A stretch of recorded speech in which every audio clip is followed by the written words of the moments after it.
All right, fight fans, we have a special show today right now. Two guests. These two men should be sore, maybe a black eye or something right now because they were supposed to fight on Friday, but they're fresh because they never fought. Our guys, Tevin and Micky Bay. What's up, fellas?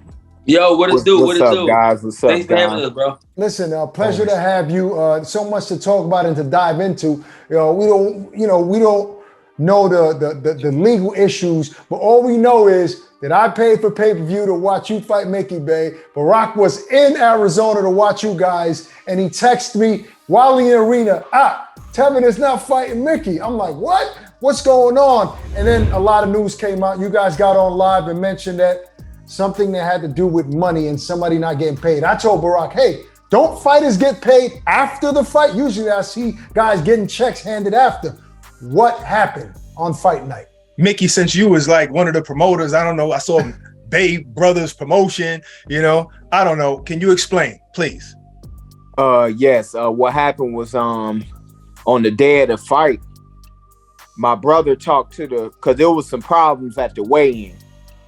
And all the fighters actually kind of had a problem because you gotta submit everything pretty much the day before. So when you say everything, what do you mean? Like proof like of the purses and this and that before we even got to weigh in. So we felt some sketchiness. So me and Tevin already was preparing, kind of like, man, we might take an L. Yeah, but can you give us some more context? Explain it in plainest terms to the fight fans. Like, what does that mean? What problems were the fighters having? What should they expect that they weren't getting? Okay, I'm gonna tell you this. All right, most of the time, what like a Eddie Hearn, a Al, a PBC, a Top Rank. Yeah, they gonna have all the money already there for the commission. Okay. So these guys didn't have all the money there the day before the fight. They were saying it'd be here tomorrow, right? Mm. So the money was on the train. It was on the train coming. The money train. It was the money train, yeah. It was on the money train and it broke down. So so we kind of already suspected, like, oh, here we go.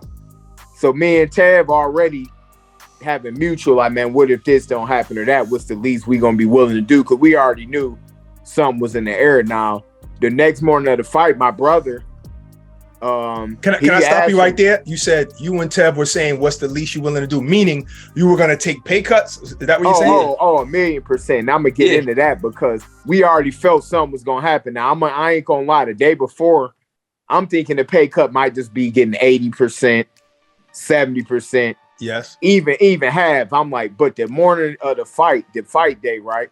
My brother asked, like, what's up? Did the money get turned into the commission? And bigger than life, the promoter, he said, oh, I didn't get the wire. Like, I don't got no money. Like, man, basically, he wanted us to fight on the IOU. Now, this is what he said. The wire is on the way. It's supposed to come in 2 hours. So he told my brother to check back in 2 hours. He called my brother, FaceTimed him sitting outside of a bank.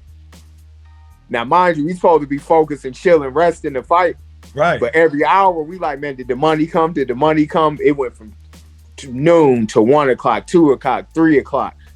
So Tevin, how stressful was that for you? Pardon me, Bay. How stressful was that for you going through this time? You're supposed to be rested and getting ready for a fight, and you worrying about getting paid. I mean, it wasn't really stressful, I would say. It was more so just concerning, like, damn, like, we gonna fight, and did we put all this hard work in for nothing? Did we put all our business on the back burner for like 5 months for us to not get a check? Did people fly out here for nothing? Did people buy tickets and buy pay-per-view for nothing? Like, that's what I was more concerned about. I wasn't really. I told my girl and everybody, I said, yo, I'm embarrassed. I'm not really. I don't care if I didn't get paid, right? It was more so people, even you, Brock. People flew out, right? People paid for a ticket. People bought the pay-per-view. I was more so concerned about people getting their money back. That's what I was scared. I didn't really care about me not getting paid. I was cool with that because me and Micky, we've been talking. Even though we was gonna fight, but we've been part of the promotion and we've been talking for the past months. So wow. we know everything that was going on, but we know it's gonna end up like this. I've never seen two people that are going to fight each other this friendly with one another in my entire boxing career. You guys really get along. I guess you're professionals, so to speak. But you mentioned getting money back to the people that really invested to be a part of the fight. Now, what about you and Micky? And I'll start with you, Tevin. Micky, you can answer after. You guys spend not only time, but money. You know, sometimes you have to pay sparring partners or you have to just nutritionists, whatever it is, whether it's a lot or little, money is being spent to get prepared for a fight. Listen. Is this something you going back to the promoter and say, hey, not only did we get a check, we spent money, you're going to have to recoup some of that? So this is something that I still got to talk to my team with. We talked a little bit, but no really fully discussions on it. But just know I spent like $3,200 on my outfit alone. Wow. So, and that's just the outfit. That's not including sparring. That's not including nutritionists. That's not including me putting everything that I got going on in my personal life on the back burner. Right. That cost me more than anything. Now, the money I could have made from everything I got going on, I put that on the back burner because I wanted to focus strictly on boxing. And boom, nothing happened. So it's a lot of money lost. And like I said, I always move forward. And you know, everything happened for a reason. And yeah, but are you trying to get some of that money back from the promoter? Of course, I have to. Right. I don't want to, but you know, I got a team of people around me that advise me to do different things. And, you know, sometimes you gotta listen. Micky, what about you? Can you elaborate on that? Man, spent a lot of money. Like, I ain't gonna say dead on the head exactly amount, but I'm gonna say that at least close to 6 figures. Wow. Like, cause we've invested. Yeah.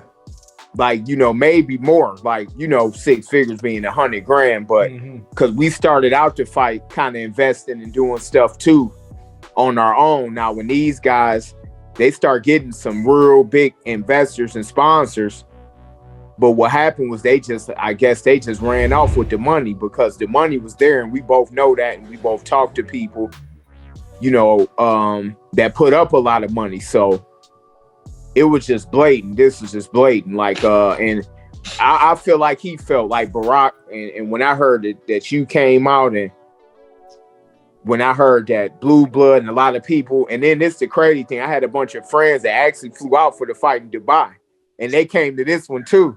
Wow. Now Dubai, the president died, so nothing would have happened anyway. Right. Even though that was going to be a disaster too.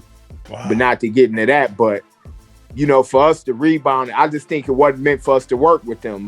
When I look back and see some of the stuff they did in the past, now I knew that it was some stuff, but you know, every promoter kind of got you know, anything could happen. But the only reason we kind of stuck with it is because we all had money invested, and we gave them a shot because they did do kind of what they were supposed to do. It was real messy, but so what happened was we was like, man, this money invested, we all spent a lot of money, we might as well just ride this out. And these guys had I'm gonna tell you this, it was millions of dollars there. Me and Tevin both know this. That's why it's disappointing that, you know, did y'all just go out and start, we heard the craziest stuff in the world, or a lot of purchases that was made by these promoters. So it's like, man, we just got finessed like crazy. But it's like, at least pay us. We wouldn't have cared. Whatever y'all got. That's just business. But the fact that on the fight day, you say we don't have nothing, we want y'all to fight and we'll pay y'all later. I'm missing out here when you say purchases. Yeah, go ahead, Tevin. The crazy thing about it is this. We once upon a time in the contract they had to put the funds in escrow before, right? But when we looked up the Arizona commissioner, the rules and how they operate, it says that they have to have proof of funds. So we said, F that. Let's X that out. Because we know we want to get a deal done. It be the littlest things that be stopping. So we try to make it as easy as possible. So we going to X that out because Arizona, they already got to have proof of funds. But we didn't know they needed proof of funds the same day. We thinking like a month before or like 3 weeks before you need proof of funds. But if we didn't know the same day proof of funds, we just went on and went with the escrow. And then we could have eliminated all this. And not to mention, I flew 2 of my trainers out myself. I had my girl, I said, yo, book these 2 flights because 2 of us is already down here. 3 of us, I think. And I needed 2 more of my weight cut guys to get down there.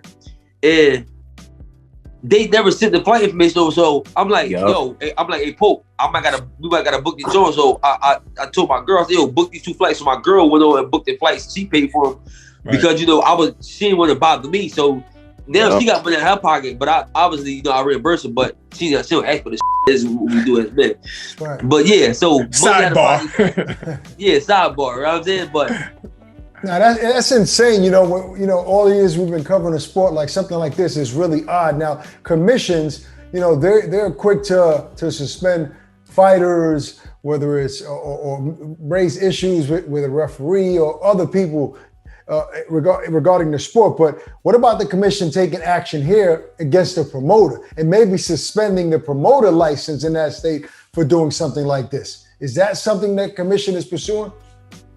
Listen, I'm gonna be honest with you, and I wouldn't even say this because mistakes are mistakes, but these guys should be banned for life because I come to find out this happens so many times. Wow. Like where they get a bag and get a bunch of sponsors, and then the day of the fight or the day before, they just pull the whole show and keep all of the money. It happens so many times that now maybe not the Arizona promoter. I wouldn't say for them to be. They should have maybe some penalty because they joined forces with them to use their license. But the guys that we was dealing with, this was blatant. Like it was like the way that this was done, it was like we didn't see this coming because we did. I ain't gonna lie, we saw it coming as far as like, Ted, what's the least? Because all right, now here go another story that I mentioned. Okay. Me and Tevin was in the room together, up until about 8 o'clock at night. yeah, I text Micky. I said, "What's your number? I'm coming to your room." So What day is this? The night before the fight? No, this is the night of the fight. Okay. Yeah, they were We in about the to do room their together own with little our live fight pay-per-view and fight in the hotel room, you know, for a little side money.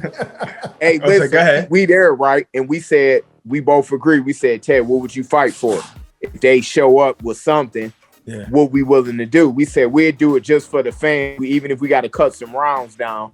If they don't have, if they just have little to nothing. These cats didn't bring zero.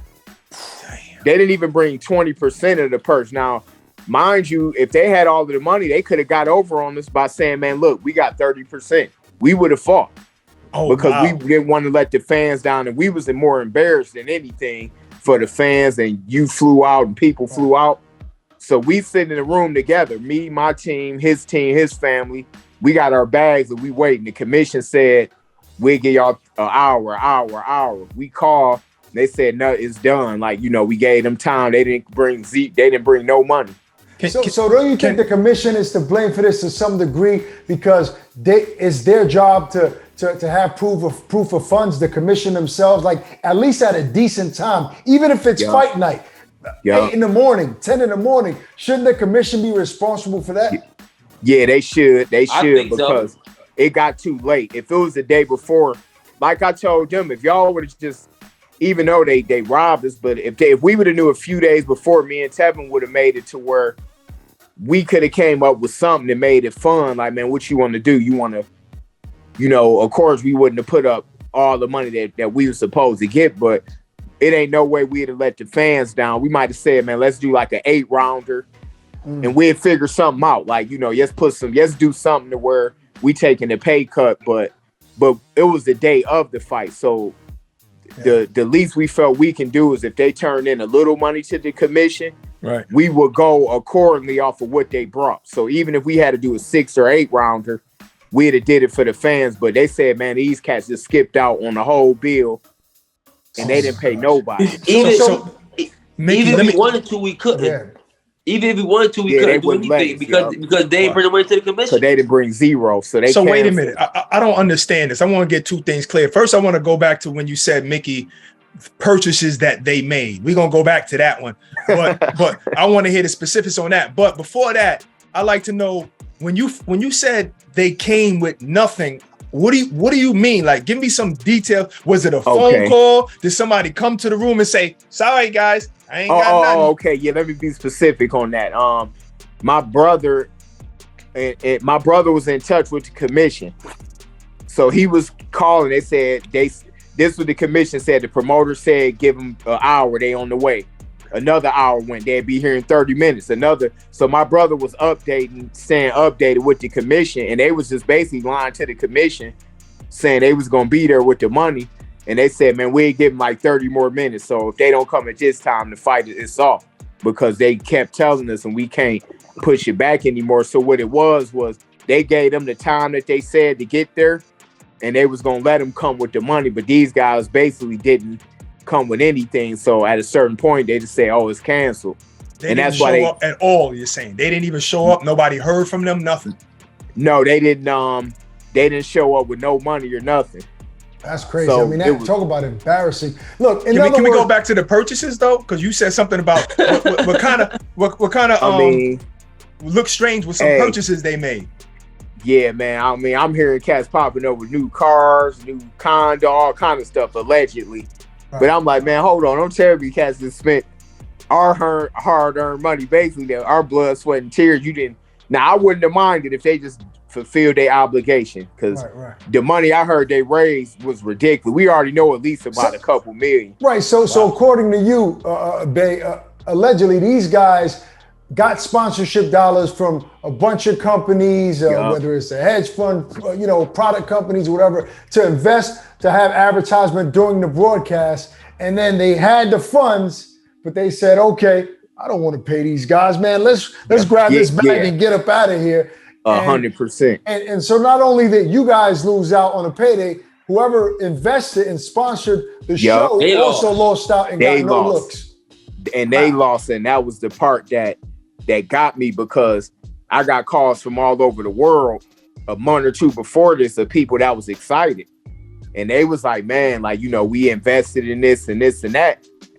And I kind of brought it to their attention, like, man, we know what's going on. So while y'all trying to act like, y'all being acting like y'all doing this and that with y'all money, a couple people already contacted me, and y'all done raised well over into the 7 figures. So my thing is like, this is, y'all ever seen the show American Greed?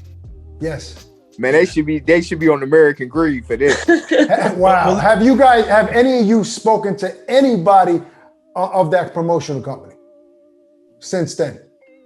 No, I ran into dude in the elevator, one of them. Whoa. And were you thinking about a left hook to the body or something, or you just fell back? What was your first initial thought when you saw him in the elevator? It was crazy because it was like 2 a.m. I'm going downstairs. He on there. We like hit, and he just looked at the ground. He couldn't even look me in the eyes, and he just shook his head. I'm like, man, y'all fumbled the bag. Like, man, we had this. This would have been huge. Like, I'm like, man, y'all like this. I ain't even really. So you held your composure. You weren't that upset. You just said a couple words to him. I had my composure because at the end of the day, they made a mistake. I believe in karma. They made a mistake. And this guy is a halfway decent dude. It's a couple of them, different ones. One of them, he more the finesser, the shyster, like, and one of them kind of is more the good cop. You know what I'm saying, Tevin? Right. You know which one I'm talking about. Yeah. So for him, I kind of even felt, I ain't gonna say I felt bad for him, but he kind of used as a pawn, even though he in on it to an extent. He do all of the hard work and just, he probably get crumbs. But I look like, man, y'all had this big fight in y'all hands. We could have did it with the great Eddie Hearn or anybody. We get this to y'all, and y'all dudes fumbled it like that, like the day of the fight. He just looked at the ground and said, man, I'm sorry. Like, man, I ain't had, he kind of tried to say like he ain't know and this and that. Yeah. Like, he like, man, I know it was a shit show, man. This was terrible, man. He's like, man, I'm done with this, and with this group and this and that. And I'm just like, man, but I held my composure. I was I think Micky hanging around Big Church too long. He said the great Eddie Hearn. That's the Big Church. Yeah, that's where I got that from. Yeah. Well, listen, Teb, you guys were in the room together, late that night, trying to work things out. Do you even think that you can fight Micky, Bay? As much as y'all went through together, the adversity that y'all went through together? Yeah, because you ever be cool with somebody, but when you get in the ring and spar, it's like, I don't know you. It's something that click when you get in that ring. Like, it's something that just click. That I don't know how fighters understand what I'm saying. Yeah, it just happens. So I feel like the fight definitely be made. Yeah. It's gonna be a great cool as hell. We fought. Yeah, but are you going to pursue it now, or do you feel like maybe it ran its course and maybe it wasn't meant for y'all to fight each other, or you gotta take another route on fighting each other? No, I think a lot of people still want to see the fight. Right, the only way it would make sense if a big promoter picked it up. Right, gotcha. That's the only way. That's it. Yeah, we wasn't. And another thing too, number one, we didn't want to have this on pay-per-view. Like, cause that's greedy to me. That's a greedy thing to me. Like, I don't believe in just trying to get every dollar from every angle. Like, man, let's just do the fight. Like, y'all didn't got all this money to put the fight up. Why we need to do it on pay-per-view? Let's do it for free. Like, you know, that was something that we was both against. We rolled with it because we just wanted to get the fight done. But to answer that question, yeah, I mean, Frazier and Ali got it done that way. You know, at one point they was good friends. I'm sure y'all know. I think it looked like one of y'all had a picture of him in y'all background, if I'm mistaken, Joe Frazier. Yeah. Well, we got it on the belts, and I'm aware of that story, no doubt about it. So, I mean, look, to Barack's point, it seems like you guys really generally like each other, but to Tevin's point, when you're in that ring, it's a different story. So, we're gonna wrap. Tevin up. Let's not make that. I'm gonna still whoop his ass in that ring. Don't make no mistakes. It's gonna happen. I had Eddie Hearn up, so I'm waiting for Eddie to get back. You know. All right. Well, listen, we got to wrap up. Look, you obviously explained it as best you could. At least you're giving the fight fans a little context as to what happened. So hopefully you guys will mix it up in the ring at some point. And I'm sorry that this happened and you guys had to go through what you go through, but. It's been a pleasure chopping it up with both. Appreciate it, man. And this is the way we gotta make noise and spread it to let people know what's going on. Answer your phone, Eddie. Eddie Hearn. Pick up the phone, Eddie. Pick up your phone. I know you see me, man. If I'm pop up at one of the shows on you. Hey, man, listen, we on DAZN. Y'all got the great cards, man. It's a great. It ain't even got to. I mean, it's a good supporting co-main event bout for any card. It's already built up. It's hyped up. Right, great. Plenty of people want to see it, man. We willing to do it. And all right, let me get on the horn with Eddie when we done with this. But anyway, listen, Eddie, let's do it. Let me whoop Tevin on y'all network. on Canelo Triple G. Micky, Micky know it. Hey, I just told Tevin that, didn't I? Said we could jump right on Canelo because we don't want to wait long. We've been training so long that September 17th will be that'd be perfect, man. You need to be a damn promoter, Barack. Yo, you know what? That might work. Let's see. Sound good to All me. right, thanks, guys. Appreciate y'all. Micky, you get your whoop eventually. Oh yeah, I still got to get, and I want my 30 grand. Don't forget how I say I wanted it too. We ain't forgetting about that $30,000 bet. Man, we made that bet. That shit's still on the line. So Eddie, what's up? You know, we ready to jump on whatever cards you want, man. And there you have it. Tevin Farmer. All right, y'all. All right, guys, take it easy. Yes, sir. Okay. Take it easy, guys. All right.